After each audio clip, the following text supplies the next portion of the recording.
Assalamualaikum warahmatullahi wabarakatuh.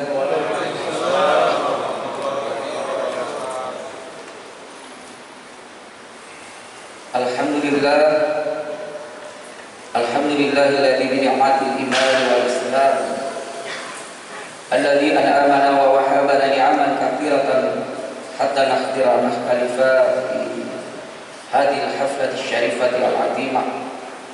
Wassalatu wassalamu ala sayyidil mustafa nabiyina wa rasulina Muhammad ibn Abdillah wa ala alihi wa sahbihi wa mawala wa man tabi'ahum bi ihsanin ila yaumil qiyamah. Qala Allah Ta'ala fil Qur'anil Karim, a'udzu billahi minasyaitonir rajim. Bismillahirrahmanirrahim. Watlu 'alaihim naba'al ladzi atainahu ayatina fansalakha minha fa'atba'ahu syaitan fakana minal ghawin. Walau syi'na la rafa'nahu biha walakinnahu ilal 'ardi wattaba'a hawa famathaluhu kamathalil kalb in tahmilu 'alaihi yalhas aw tasrukhu yalhas dzalika masalul ladzina kazzabu bi ayatina faqsusil qasasa la'allahum yatafakkarun. Sa'a masalal ladzina kazzabu bi ayatina wa anfusahum kanu yadlimun. Wa qala Rasulullah sallallahu alaihi wasallam, la yu'minu ahadukum hatta takunu hawahu lima jitu. Sadaqallahul adzim wa sadaqa rasulun nabiyil karim wa huwa asdaqul qailin wa nahnu ala dzalika insyaallah minasyahidin. Para jamaah, Bapak Ibu Saudara hadirin yang hadir dalam kesalahan salat subuh berjamaah di Masjid Muhajirin yang dimuliakan Allah ini, pada salam syahadat kami posisi sebagai naib. Saya akan menggantikan Ustaz Agus Trisundani menyampaikan kuliah subuh. Materi yang akan saya sampaikan berkaitan dengan fenomena mempelajari Al-Quran. Satu fenomena di antaranya yang saya ungkapkan dalam mukadimah tadi, dalam surat Al-A'raf ayat 175. Allah Subhanahu wa taala berfirman ini, "Watslu 'alaihim naba'al ladzi atainahu ayatina." Watslu 'alaihim, bacakan kepada mereka Muhammad. Dari kata watslu ini muncul istilah kemudian ada tilawah, ada telaah juga. Artinya jangan sekedar membaca, jangan sekedar juga memahami, jangan juga sekedar dibolak-balik, diulang-ulang. Jangan sekedar itu. Watslu 'alaihim, terhadap sebuah kabar, sebuah berita. Ini sering dipakai terhadap berita-berita yang memang harus menjadi perhatian. Ada ayat amma yataza'alun anin naba'il 'alim dalam surat An-Naba. Watslu 'alaihim naba'al ladzi atainahu ayatina, tentang seorang yang telah kami berikan kepadanya, kami anugerahkan kepadanya pemahaman ayat-ayat kami. Fansalakha minha, kemudian orang ini menanggalkan, melepaskan. Kata Buya Hamka dalam tafsir Al-Azhar, fansalakha ini seperti makna silih. Orang menyembelih kambing, menyembelih onta, menyembelih sapi, kemudian menguliti kulitnya, memisahkan dari tubuhnya. Kabar yang Allah ingin sampaikan kepada Muhammad, dan Nabi Muhammad disuruh menelaah, menyampaikan. Kalau sekarang itu pakai webinar, pakai seminar, muzakarah dan seterusnya, tentang seorang yang telah kami berikan kepada mereka pengetahuan ayat-ayat kami, pemahaman kami berikan kepadanya anugerah kenikmatan pemahaman terhadap ayat-ayat Allah. Artinya seseorang ini pakar, seseorang ini ahli, seseorang ini mungkin komentator yang luar biasa hebatnya terhadap ayat-ayat Allah. Kalau sekarang itu seperti cendekiawan, doktor, ulumul Quran, ulumul hadis, ulumuddin, setiap ilmu Islam, Islamic study, dia tahfiz, dia hafiz, dia pakar, ahli bahasa Arab, ahli sejarah Islam, ahli ekonomi Islam, ahli hukum Islam, dan seterusnya. Tapi kata Allah, fansalakha minha, dia pisahkan Al-Quran itu dari kehidupannya, dari hatinya, dari jiwanya, dari pikiran orang yang mempelajari ini. Fa'atba'ahu syaitan, kemudian dia mengikuti syaitan sampai akhirnya berbalik. Dia yang kemudian mengikuti syaitan. Tadi syaitan itu awalnya yang mau diikuti, dia awalnya diikuti syaitan, kemudian syaitan berbalik menjadi imamnya dia. Fakana minal ghawin, maka dia tersesat. Menurut tafsir Ibnu Katsir, tafsir Ibnu Abbas juga, ayat yang dimaksud ini adalah Bal'am ibnu Ba'ur. Seorang ketika zaman Bani Israel, zaman Nabi Musa, tidak ada doanya yang tidak pernah dikabulkan oleh Allah Subhanahu wa taala. Orang yang sangat paham tentang Taurat, orang yang mengerti betul dan mengenal Nabi Musa alaihissalam.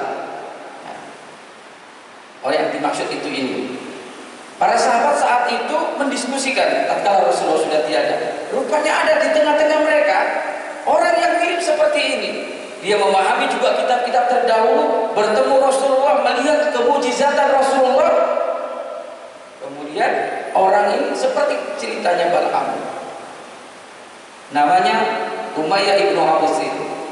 Para sahabat Abdullah ibnu Mas'ud, Ibnu Abbas menceritakan ini kayaknya gak jauh dari perilaku Umayyah ibnu Abu Sir. Salah satu perilakunya orang ini aneh. Ketika perang Badar, dia orang Madinah tapi tidak simpati dengan orang muslimin, mukminin Madinah. Justru dia simpati sama orang-orang kafir. Dia membuat para sastra kalimat-kalimat indah sebagai ungkapan bela sungkawa meninggalnya tokoh-tokoh kafir yang gugur di perang Badar. Nah, dalam tanda kutip, orang ini imannya itu cuma di lisan, tidak di hati dan tidak dalam perbuatan. Begitu juga pemahamannya. Kaum muslimin yang dimuliakan Allah Subhanahu wa taala, Allah masih melanjutkan. Walau syi'na la rafa'nahu biha. Sekiranya kami kehendaki, la rafa'nahu biha, tentu kami bisa mengangkat tinggi-tinggi derajatnya dia dengan ayat-ayat kami, kata Allah.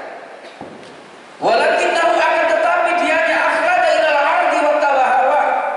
Dia lebih cenderung kepada ardi wa tabahawa. Ardi itu maknanya bumi, dunia, yang berkaitan dengan kepentingan duniawi, berkaitan dengan materi, jabatan, kekayaan, pengaruh, dan seterusnya. Wattaba'a hawa, dan mengikuti hawa nafsu. Ini Allah yang berbicara, bukan manusia.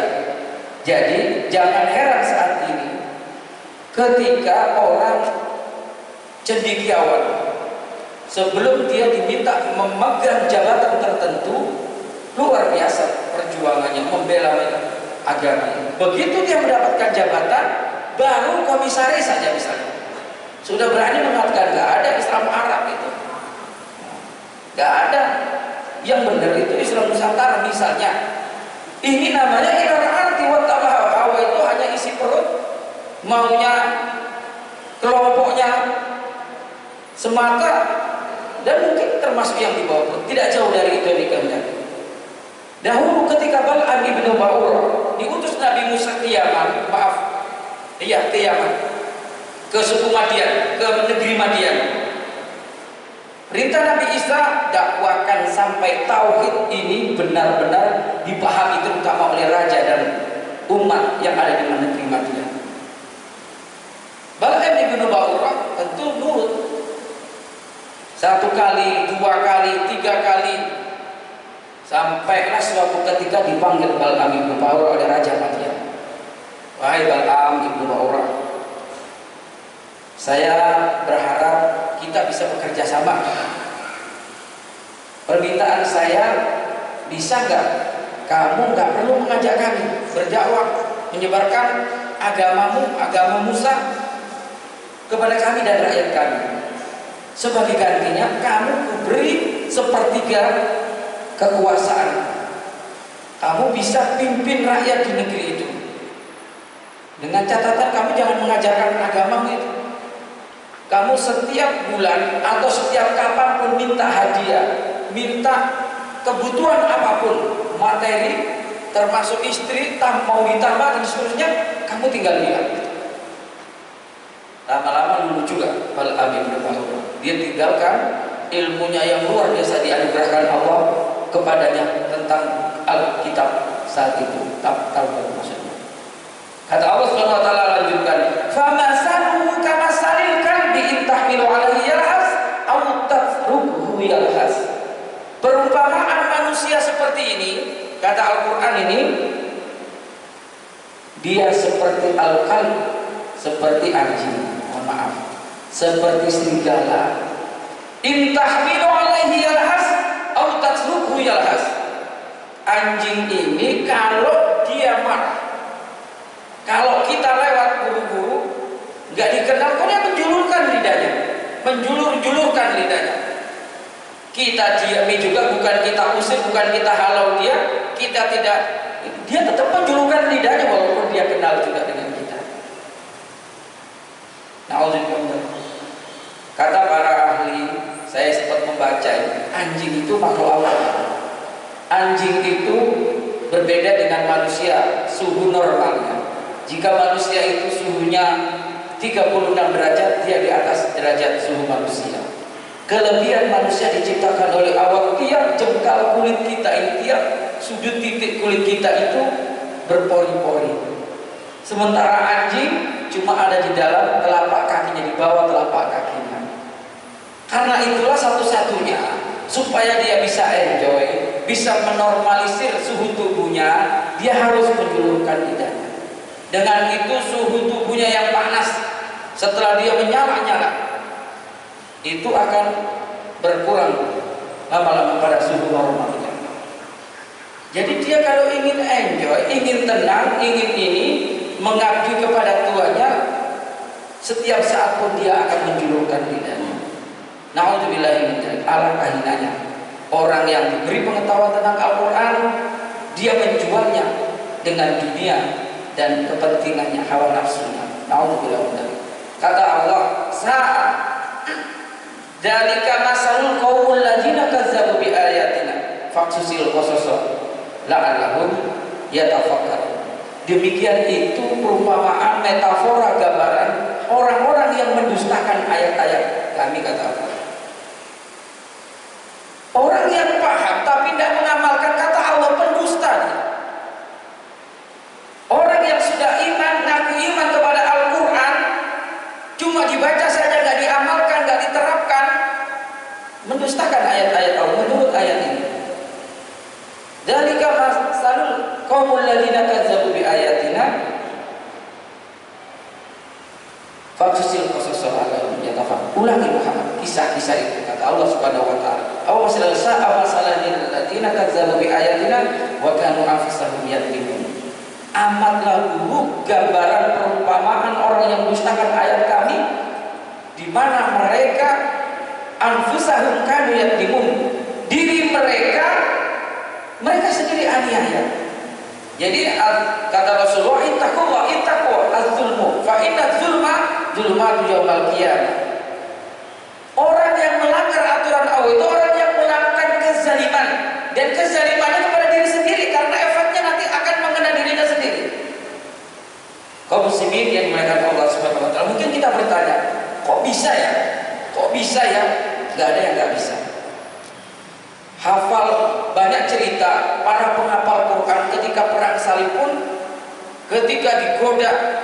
Jadi suatu ketika Salahuddin Al-Ayyubi mengirimkan pasukan dan dia sendiri yang memimpin untuk menguasai Al-Quds. Ini cerita dua yang saya sampaikan. Diwanti-wanti. Selain setiap malam dia harus bangun sholat malam, mereka pasukan-pasukan elit terbaik saat itu penghafal Quran, dan diminta jangan pernah terkecoh oleh dunia, oleh wanita. Mohon maaf ini ya, wanita dalam arti sebagai jebakan untuk menundukkan, menghentikan atau strategi mengalahkan peperangan. Mayoritas mereka selamat memang, tapi ada satu dua yang mereka termasuk menghafal rela menanggalkan bahkan agamanya karena tergoda oleh seorang wanita. Singkat cerita, ada usulan kepada pasukan Romawi yang akan dihadapi, dan pasukan-pasukan salib yang diutus saat itu berhadapan dengan Salahuddin diberikan oleh masukan seorang pendeta. Ketahuilah ya, kalian tidak akan bisa mengarahkan pasukan Salahuddin Al-Ayyubi, tapi dengan 3 metode catatannya. Kalau dia tidak ambil ini, berarti jangan pernah dihadapi mereka. Mereka bukan manusia. Pastikan mereka, kalau mereka tiap malam bangun menangis, meratap kepada Allah, tapi dia tidak pernah hentikan itu, berpikirlah 1000 kali untuk melawan mereka, walaupun mungkin kalian lebih banyak pasukannya. Yang kedua, sepanjang jalan yang mereka lalui, tabur emas, tabur perak, tabur kekayaan, uang dan seterusnya. Kalau mereka tidak mengambil, jangan pernah mereka dilawan. Yang ketiga, di sepanjang jalan yang mereka lalui, siapkan wanita-wanita tercantik untuk mengganggu mereka, menggoda mereka. Tetapi kalau mereka tidak tergoda, tidak terganggu, tidak menarik bagi mereka, jangan pernah kalian hadapi, kalian mesti kalah, karena dia bukan manusia. Kata si pendeta ini, kalau mereka itu manusia pasti mau ngambil itu. Dan memang 90% tidak mau. Tapi ada satu dua, dan mereka para penghafal Quran. Mereka kalau dalam bahasa Al-Quran, yuriduna dinakum bi'aradid dunya. Itulah yang hari ini terjadi. Yusbihu biha mu'minan wa yumsi kafiran. Wa yumsi kafiran, yumsihu mu'minan wa yusbihu kafiran. Pagi Islam, pagi iman, sore kafir. Sorenya iman, paginya sudah kembali kafir. Secepat itu dia menemukan agama ini dengan dunia. Nauzubillah min dzalik. Fenomena ini sudah cukup banyak, saya tidak ingin sebut nama. Mungkin pertanyaan yang kedua, kok bisa ya? Ya bisa, karena mereka kan pertama tadi, walakinau ilal ardi wattaba'a. Mereka itu lebih menganggap lebih mempesona, menarik dunia baginya. Mereka menjual ayat-ayat Allah itu thamanan qalilan, dengan harga yang receh, yang murahan. Dunia ini tidak ada bandingannya. Sholat subuh saja lebih bagus. Iman yang sholat subuh adalah orang beriman, lebih bagus dunia dan isi-isinya. Termasuk andai kata dunia yang isinya emas semua, itu nggak ada apa-apanya sama subuh itu. Kaum muslimin dimuliakan Allah Subhanahu wa taala. Karena itu Allah mengingatkan, afara'aita man ittakhadha ilahahu hawa. Perhatikan, lihatlah orang-orang yang menjadikan hawa nafsunya sebagai Tuhannya. Karena itu Rasulullah pernah mengatakan, la yu'minu ahadukum hatta takuna hawahu lima jikubi. Kalian belum beriman, belum sempurna iman kalian sebelum kalian tundukkan hawa nafsu, keinginan diri kalian terhadap apa yang datang dari sunnah Al-Quran dan sunnah Rasul. Hawa itu keinginan, nafsu itu diri. Yang dari diri kita itu ucapan, perkataan, pendapat, pemahaman, ideologi, isme-isme, cara berpikir dan seterusnya. Mereka ketika sudah menjadi pemimpin, menjadi pejabat, dia lupa lagi isi Quran itu. Kalau bicara nggak pernah mengutip, yang dikutip teori-teori barat, teori-teori yang absurd, yang tidak mutlak kebenarannya, kan aneh. Kadang-kadang sudah punya pengaruh, punya jabatan strategis, dia menjadi penentang terhadap agama Allah. Banyak terjadi di dunia ini, karena dia sedang menjual. Allah lanjutkan, afara'aita man ittakhadha ilahahu hawa wa adallallahu 'ala ilmi. Allah sesatkan kemudian dia dengan ilmu pengetahuannya, walaupun gelarnya profesor di bidang tafsir Al-Quran, di bidang sejarah Islam, di bidang ekonomi Islam. Kan aneh Pak, bagaimana mungkin ada bank syariah yang terbesar di Indonesia itu pemilik sahamnya, para kapitalis non muslim. Bagaimana masyarakat ekonomi syariah kok bisa diizinkan orang kafir di situ? Nauzubillahi min dzalik. Ini yang terjadi fenomena ayat ini saat ini sedang berlangsung terjadi. Wa'adallahu ala ilmi, dia disesatkan para pakar, para ahli yang pernah diberi kenikmatan oleh Allah ilmu tentang Al-Quran, tentang ayat-ayatnya itu. Wa khatama ala sam'ihi wa qalbihi, Allah mengunci mati, Allah mengunci mati pendengarannya dan hatinya, hati nuraninya. Maka sering gak aneh kita lihat profesor ngomong terbolak-balik, ngomong bisa terbolak-balik. Ya Allah, na'udzubillah min dzalik. Ya, kita tahu siapa dia, ngomong dipakar itu, na'udzubillah min dzalik. Dan di antara mereka juga, mohon maaf, yang pakai label-label termasuk partainya muslim. Ya, kok aneh gitu, mendukung pemimpin yang non muslim itu aneh. Ya, ketika DKI kemarin, DKI 1, wa ja'ala ala basarihi isawa, dan Allah jadikan ada penghalang di dalam pandangannya, maka dia akan kabur. Ngomong tidak kalimnya, asal jual asal ngomong. Semua teori-teorinya yang dahulu ketika menjadi pakar sebelum memiliki jabatan itu seperti tidak bisa menyelesaikan semua problem kehidupan. Faman yahdi min ba'di. Kalau sudah demikian, maka siapa yang akan memberi dia petunjuk menyelesaikan problem? Tidak ada, karena dia sudah tinggalkan Allah. Nauzubillahi min dzalik. Para jamaah sekalian yang dimuliakan Allah Subhanahu wa taala. Maka hari ini sebagai kesimpulan koreksi kita, marilah kita benahi kembali hati kita, pikiran kita, bagaimana kita mempersepsi Al-Qur'an ini yang diturunkan di malam Al-Qadar ini, yang hari ini adalah hari-harinya. Insya Allah momentum Al-Qur'an itu berulang kembali Lailatul Qadar setiap tahun sekali. Saking mulia tingginya Al-Qur'an, kedudukannya, malamnya pun malam Lailatul Qadar. Negeri di mana Al-Quran tinggi diturunkan menjadi negeri yang mulia, negeri yang syarif, subhanallah. Sebetulnya gimana pun Al-Quran berada, dipakai, digunakan, maka akan dimuliakan oleh Allah. Suatu ketika Amirul Mukminin Umar bin Khattab diminta oleh Khalifah Abu Ubaidah ibn Jarrah untuk meneruskan. Ketika itu sudah ditundukkan, ini manusia pertama yang menundukkan Al-Quds selain Muslim. Ketika itu bersama Saifullah Khalid bin Walid yang mendampinginya menaklukkan Al-Quds, pemimpin tertingginya meminta, oh nggak boleh yang membuka Al-Quds ini kecuali pemimpin tertinggi kalian. Sebetulnya itu cuma strategi, hanya ingin tahu seperti apa karakternya, apakah seperti yang dia yakini selama ini dalam Talmud mereka. Datanglah Umar bin Khattab, dia cuma membawa satu orang, 2 kendaraan, satu dipakai bergantian, satu membawa bekal. Kesepakatan Umar dengan khadirnya, nanti saya naik dulu. Ketika sampai di perbatasan, giliran kamu nanti yang naik. Sepakatlah. Cuma berdua, tidak membawa baju ganti. Singkat cerita, sampailah di perbatasan, dijemput oleh Abu Ubaidah ibn Jarrah. Syam itu kalau dahulu Syria, Palestina, sebagian Yaman, sebagian Jordan, luas sekali wilayah Syam. Kemudian apa yang disampaikan oleh Abu Ubaidah? Wahai Amirul Mukminin, negeri ini, Palestina ini, mungkin sekarang Israel dan Palestina, orangnya sangat hubung dunia lagi, sangat hedonis, sangat melihat seseorang dari materi. Karena itu untuk lancarnya persoalan kita, saya minta Anda mengganti menjadi pakai mahkota seperti raja, kemudian pakai baju kebesaran itu. Apa jawaban Umar? Wahai saudaraku Abu Ubaidah bin Jarrah, bukan karena itu kita mulia di hadapan manusia. Bukan itu yang aku inginkan. Kalau cuma itu saya akan balik sekarang. Balik saya ke Madinah. Jangan. Tahan. Tahukah kamu seperti apa dulu sebelum kita kenal Al-Quran, sebelum kita kenal agama kita? Kita menjadi manusia primitif, kata Umar bahasanya itu. Kalau walau syi'na la rafa'nahu, kalau bukan karena Allah dengan kitab ini, kita tidak akan tinggi, kata Umar. Allahu Akbar.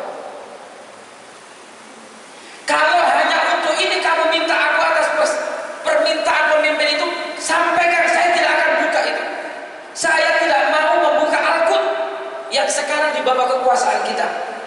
Kata Umar bin Khattab dengan sangat lantang, saya mau balik sekarang.